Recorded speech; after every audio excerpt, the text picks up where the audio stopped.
अब वाणी में हमको ये बहुत सुंदर जीव और जीव की स्थिति और ईश्वर से जो उसके प्यार की, जो मोहब्बत की बात है, वो बहुत सुंदरता से मिलती है।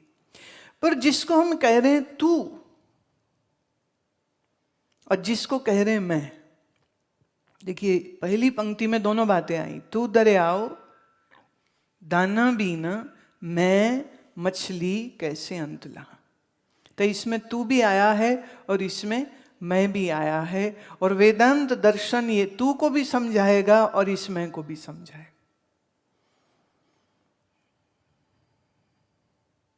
देखो, आज आप अपने इस शरीर को मैं कह रहे हो, पहले कोई और था तो उसको मैं कह रहे थे, फिर किसी और को मैं कह रहे थे। Just imagine,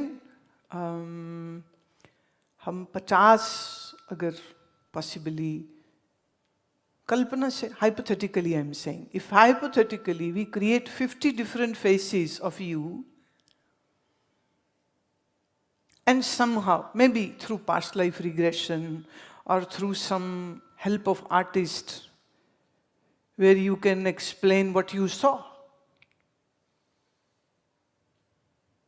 past life regression therapy सच है नहीं है, मैं इस विषय में नहीं जा रही, पर हमारे यहाँ भी जब पास्ट लाइफ रिग्रेशन हुई तो कईयों ने अपने 4, कईयों ने 6 जन्म देखे, अलग अलग शरीर देखे। कभी उसमें मैं लग रही थी, कभी उसमें मैं लग रही थी, कभी उसमें मैं लग रही थी।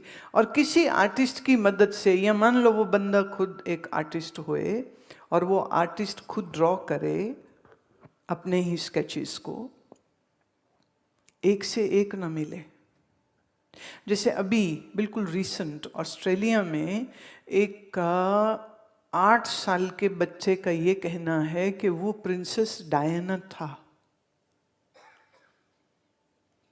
तो माँ बाप ने सोचा कि शायद फोटो देखे हैं या कोई टीवी या कहीं से, इसलिए ऐसा ये जस्ट बोल रहा है। लेकिन वो हैरान तब हुए जब वो 2 बेटे हुए थे, उन 2 बेटों के जन्म के समय में मैंने ये किया था, मैंने वो किया था, ये सब बातें वो बोलने लग गया। बिल्कुल रिसेंट है ये, 8-9 साल का बच्चा है और वो ये कह रहा है मैं। अब अखबार वाले उसको क्या दे रहे, news, 9-year-old boy is claiming that he was Prince Diana in his last birth. Obviously they are going to make fun of it. तो मजाक बनाएंगे, ऐसे कैसे हो सकता है। लेकिन हार्वर्ड और स्टैनफोर्ड में ऐसे कम से कम 25,000 केसेस रजिस्टर्ड हैं जहां साइकेट्रिस्ट, डॉक्टर, मनस्विद और डॉक्टर और ऐसे फिलॉसफी के लेक्चरर्स, और मतलब एक पूरी टीम थी 7-8 लोगों की। तो जहाँ मालूम होता है ना कि ये कह रहा है कि मेरा ये जन्म, मेरा ये घर नहीं है, मेरा घर वहाँ है, तो वो उस इंसान को मिलने जाते। वो इंसान जो डिटेल देता, उस डिटेल को लेके फिर वो पर्टिकुलरली उस जगह, उस शहर, उस गांव, उस देश में जाते। जैसे एक ने कहा कि मेरे को यहाँ चाकू मार दिया था। कहाँ मारा था, कुछ जगह बता सकते? बोले हाँ बता सकता हूँ। वो उस जगह में ले गया। फिर उन्होंने पुलिस को बुलाया, फिर उन्होंने मिट्टी खोदने वालों को बुलाया, मिट्टी खोदी की नीचे लाश मिली। और अजीब बात थी कि इस जन्म में उसके गर्दन के ठीक उसी जगह पर एक घाव का निशान था बाई बर्थ। तो ऐसे 25,000 केसेस इन्वेस्टिगेटेड, और ख्याल रहे उनमें से एक भी हिंदू नहीं है, एक भी भारतीय नहीं है। कोई ज्यू है, कोई क्रिश्चियन है, तो अलग अलग धर्म के लोग हैं। और वो कहते हैं ना कि हम विज्ञान में धर्म को मिक्स नहीं करते, तो डजेंट मैटर्स वो किस रिलीजन के। लेकिन 25,000 अकेले स्टैनफोर्ड में केसेस हैं, हार्वर्ड में अलग से हैं। तो बहुत लोगों ने इसके ऊपर रिसर्च करी और यहीं से ईसाईयत की जड़ें हिल गईं, क्योंकि वो कह रहा है एक ही जन्म है और यहाँ कितने लोग हैं, और उनके किए दावे की बकायदा उन्होंने खोजबीन करी और पाया कि हाँ ऐसा हुआ है। भारत में ऐसे कई केस हुए। डॉक्टर इरविन ने यहाँ भारत के बहुत से केसेस करे हैं जो अखबारों में बड़ी चर्चा में रहे। इसमें भी फिर ये कत्ल हुआ था और वो बच्चे ने अपनी पुराना घर, पुरानी बीवी और मेरा वो संदूक है, उस संदूक में ये है, उसके ये है, वहाँ पे मैंने ये रखा है, वहाँ मैंने ये रखा है। अब वो छोटा सा बच्चा इतनी सारी डिटेल कैसे जान सकता? तो किस जन्म के किस शरीर को तुम मैं मानूं? और मान लो अगर आपके चित्त में से ये सारी स्मृतियां बाहर आ जाएं तो देखो कितनी परेशानी हो जाए। जैसे एक हमारे बहुत वर्ष पहले एक इटालियन महिला अपने पंजाबी पति के साथ हमारे पास कुछ समय आती जाती रही सत्संग में। उन्होंने अपनी बात सुनाई। दुनिया में जिन्होंने सबसे ज़्यादा पास्ट लाइफ रिग्रेशन को प्रचलित किया उसी डॉक्टर्स वेस्ट के साथ उन्होंने वर्कशॉप्स करे थे जिसमें उन्होंने अपना रिग्रेशन कराया। और उसमें ये पाया कि वो इजिप्ट में कहीं थी और उसमें उनको पत्थर मार मार के जिंदा कब्र में डाला गया था। और उस समय का जो उनका भाई उनके साथ, जब वो उसको पकड़ के ले जा रहे थे तो वो उनका भाई उनके साथ था और वो आज इस जन्म में उसका पति है। उसका नाम मरिया।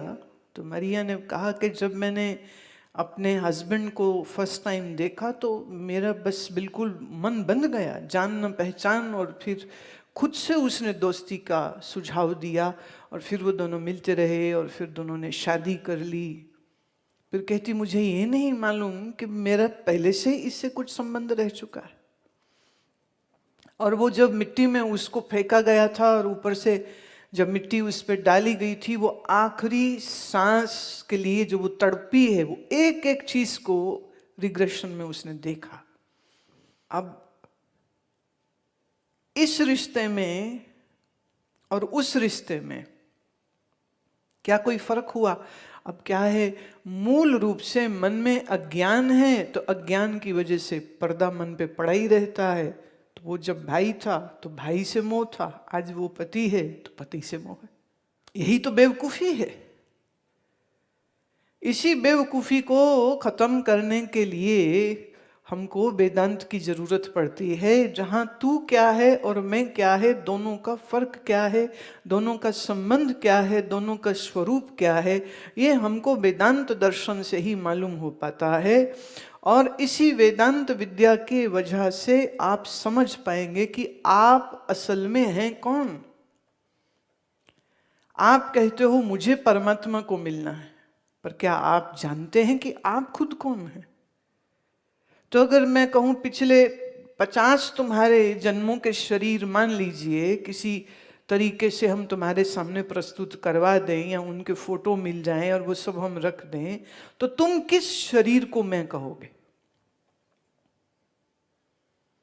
क्योंकि उस हर शरीर को तुमने मैं कहा है, उस हर शरीर को तुमने मैं और मेरा माना है। आज तुम इस शरीर को मैं और मेरा कह रहे हो, तो किस शरीर को मैं कहोगे? तो जब तुम कहते हो मुझे ईश्वर को मिलना है, तो तुम किसको कह रहे हो? ये मैं कौन है जो मिलना चाहता है?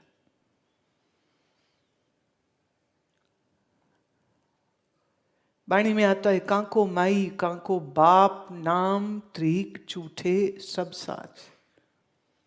नेम से का रिलेशन सबके सब।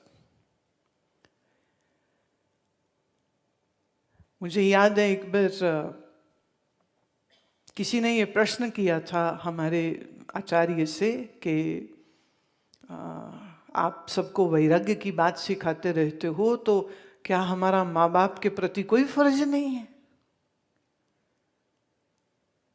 क्या आपने वो फर्ज निभाने नहीं चाहिए? तो उन्होंने हंस के कहा, किस माँ बाप के? किस वाले माँ बाप के? जो पिछले छोड़ आए हो उनके, या जिनके साथ अभी रह रहे हो उनके? जैसे वो टेम्पररी थे ऐसे ये टेम्पररी है। तो अगर कोई फर्ज है तो वो एक है कि सबसे पहले तुम्हारी अपनी जात क्या है उसे तो पहचानो, तुम्हारी हस्ती क्या है पहले उसको तो समझ लो तुम। ये कौन सी जिम्मेदारियों की तुम बात कर रहे हो? कौन से कर्जे हैं जो तुमने उतारने हैं जिनकी तुम बात कर रहे हो?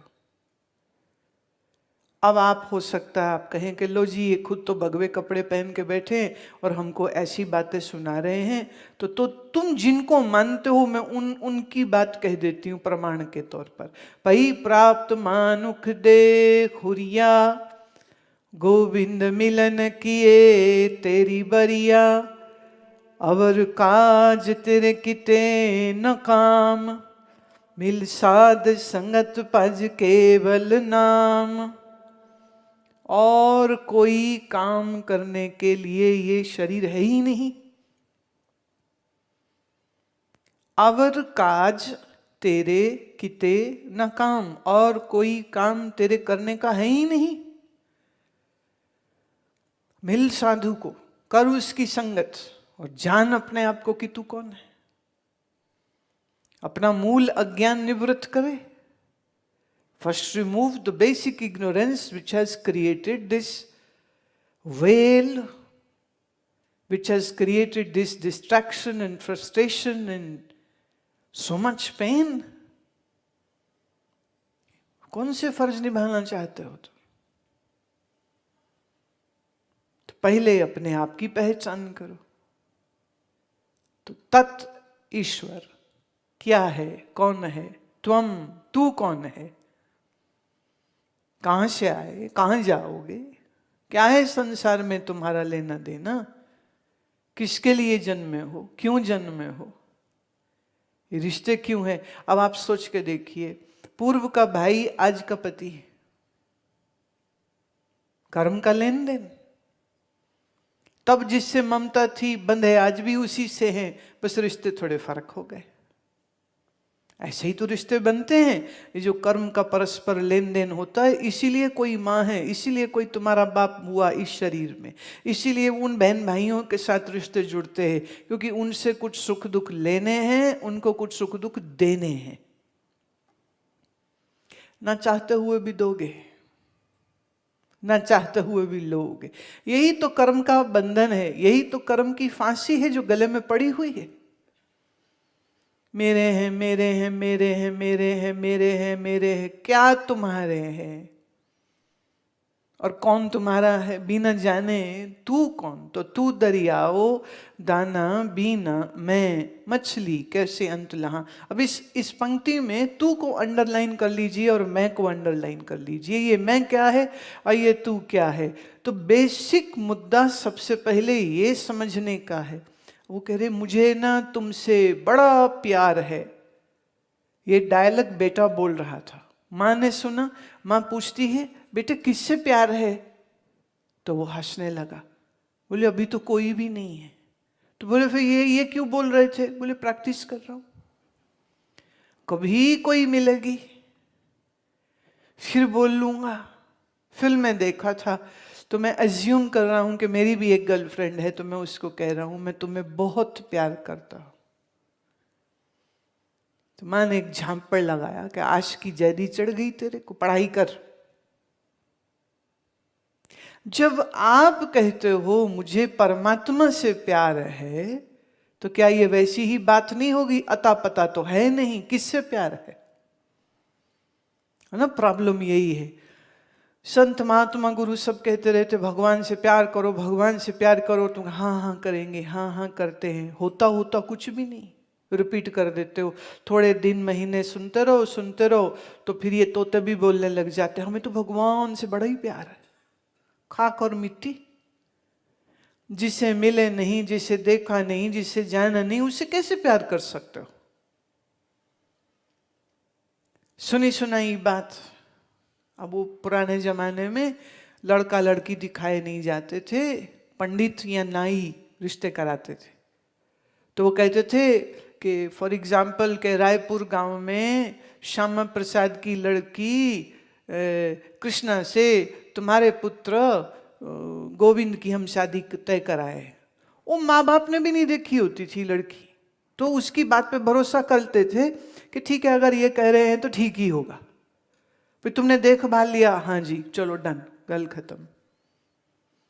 और किस दिन शादी करनी, वो मुहूर्त निकाला, उस दिन बारात लेकर के गए और 10-20 रिश्तेदार उनके, 20-50-100 बाराती इनके, चलो जी हो गए लामा फेरे और ले आए घर वापिस। और घूंघट, और कभी कभी तो वो रीति रिवाज के नाम पे कई दिनों तक दूल्हा अपनी दुल्हन की शक्ल भी नहीं देख पाता था कि अभी ये रस्म है, अभी ये रस्म है, अभी ये रस्म है, अभी ये रस्म। और कई बार बहुत छोटी उम्र में शादी होती थी तो होता था कि जब तक ये 16 की नहीं हो जाए तब तक मिलने नहीं देंगे। तो कई बार मायके में छोड़ आते थे, तो वो है तो शादीशुदा पर पति का चेहरा नहीं देखा। इसलिए पुराने जितने गीत हैं ना, तो वो अपने पति की याद में बेचारी रो रही है जिसकी शक्ल नहीं देखी।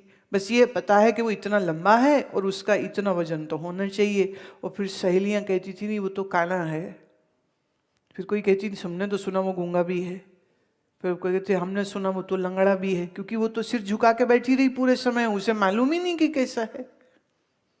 लेकिन एटलीस्ट एक प्रेजेंस तो थी ना, कोई शरीर तो था उसके पास बैठा जिसकी पंडित ने सब रस्म करवाई होगी। जब तुम कहते हो परमात्मा से प्यार है, तुमने क्या हिस्सा महसूस किया? ना वो दिखा, ना उसने आवाज दी तुमको, ना तुमने उसे सूंघा, ना तुमने उसको, ना उसने तुमको छुआ।